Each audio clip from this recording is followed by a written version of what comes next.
Welcome to the Chardon Le Fleur de Lis. Today I'm standing in front of Maison MacKinnon in Montmagny, Quebec, Canada. It is the oldest building downtown, but it is the oldest known MacKinnon building in North America.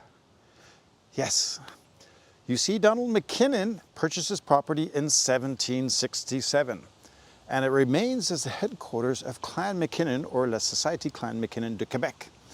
And the great niece, Kathleen McKinnon, who owns the house, is the Clan MacKinnon Commissioner for Quebec. In honor of International MacKinnon Day, this is the first of many videos to share the history of how the early Scots and the French lived together. Join us in our journey.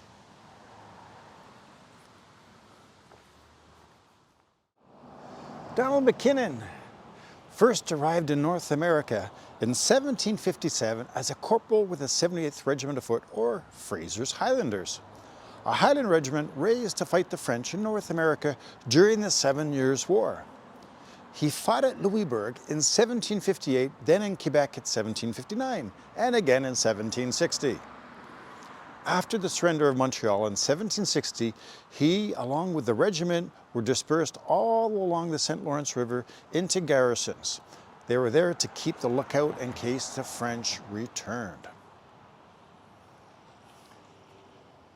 During this time, the soldiers lived with the French Canadians in the same homes, helping to rebuild the war-torn country and taking on civilian jobs when not doing garrison duty to relieve boredom. During this time, Donald McKinnon met his future wife, Francoise Talon, or Talon.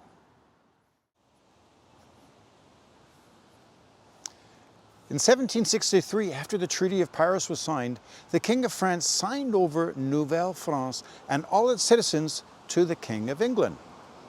As the 7 Years of War had ended, the regiment was disbanded, and Donald McKinnon, along with over 150 other soldiers and officers, chose to remain in North America. Donald transferred to the Royal Regiment, or Royal American Regiment, or 60th Regiment of Foot, as a sergeant, and was posted in the garrison in Montreal. It was there in 1765 that he married Francoise Talon and made land transactions to prepare to return to St. Thomas, which is now Montmagny. In the marriage document, it states that Donald, who is 26 years old, is the son of August, or Hugh, McKinnon and Christine MacDonald in Kildonan, Scotland. In 1767, Donald McKinnon purchased this property. He became an aubergiste and a merchant, a tavern keeper and a merchant, or marchand. He hired other former soldiers to assist him. John MacDonald was a servant. George Stewart was his store clerk. And James McLeod sailed his golettes up and down the St. Lawrence River, schooners. And he traded with other French and Scottish merchants all up and down the river. No doubt, there was even a little bit of whiskey being sold here and there. After all, it was a tavern. And what did he name his tavern? The Highlander. Makes sense.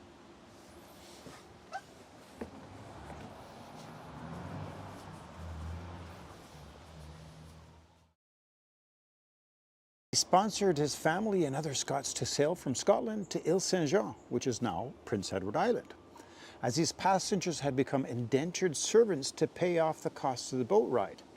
Donald appears to have sailed to Ile Saint-Jean in one of his schooners to pay off their debts and to collect his family and countrymen to bring them to live here in St. Thomas. We know his sister, Catherine McKinnon, and her husband, Donald Henderson, which is also known as Donald Anderson, arrived along with his brother, Lachlan McKinnon, and his wife, Christine MacDonald. They had sailed from the island of Egg in the Outer Hebrides to settle in St. Thomas here in 1772 on the brig Alexander. This was well before the ship, the Hector, arrived in Nova Scotia.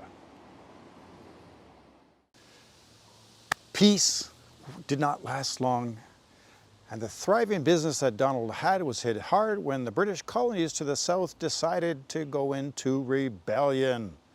Benedict Arnold and Richard Montgomery led two armies north into Canada in an attempt to have the local colonists sympathize with them. However, only 200 Canadians sympathized with the rebels, and the rest all decided to defend their homeland. In October 1775, rebel forces fought against local militia in the parish of Saint-Pierre-de-la-Rive-Sud, not too far from here, and shortly after the rebel victory, they broke into this house and stole all the merchandise and furniture from the store and the residence.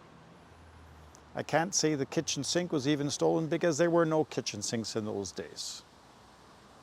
Even his store clerk, George Stewart, was arrested and later released. Now, it's noted that Donald McKinnon was arrested because they thought he was going to spy on them and tell them about the American advance on the city of Quebec. But that was a different Donald. We'll talk about him in another.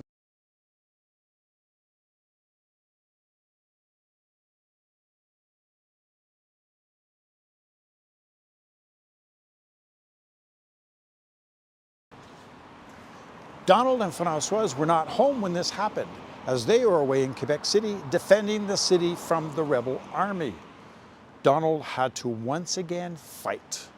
This time he was defending his homeland alongside, shoulder to shoulder, with his French-Canadian friends and family.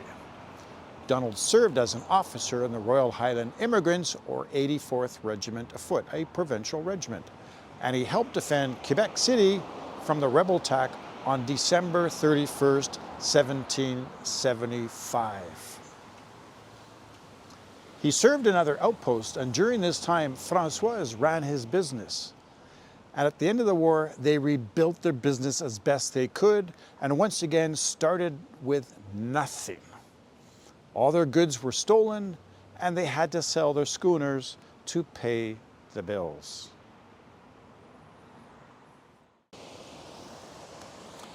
Donald was successful enough that he commenced purchasing the Seigneurie of Matane, further east, and of course another schooner.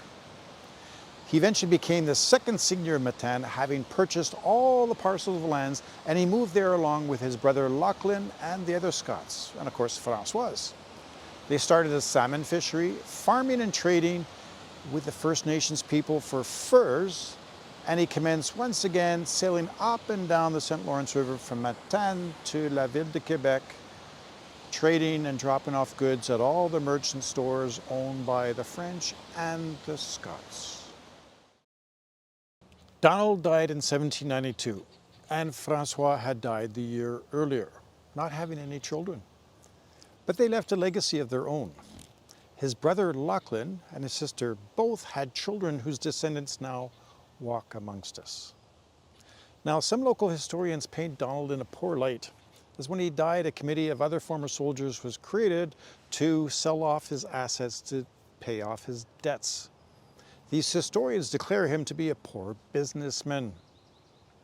However, when you see the evidence, it's to the contrary.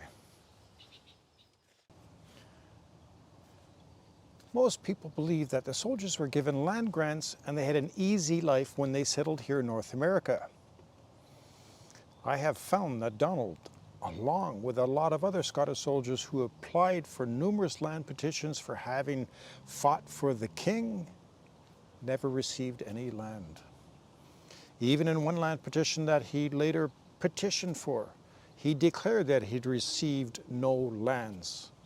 So everything he bought, he paid out of his own pocket. He also had all his property and goods stolen by the American rebels, and once again he petitioned for his losses, but there was no evidence he was ever compensated. He had gone into business with Louis Marchand Jr., a Quebec City merchant, and when the business was dissolved, Donald was stuck paying off his partner's business debts. When he was trading with the First Nations people in Matane, it is recorded that he paid them in advance but they never returned the next year with the purchased furs. Maybe their canoe tipped over en route. All I'm saying is that he purchased all the lands he owned. He created opportunities for other local citizens. He helped others build their lives. He paid the debts off for others so they could start a new life here in Canada. And he trusted others enough to give them a cash advance.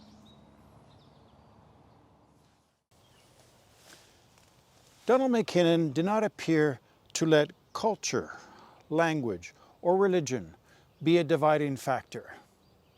He may not have been a very good businessman in the long run, but maybe,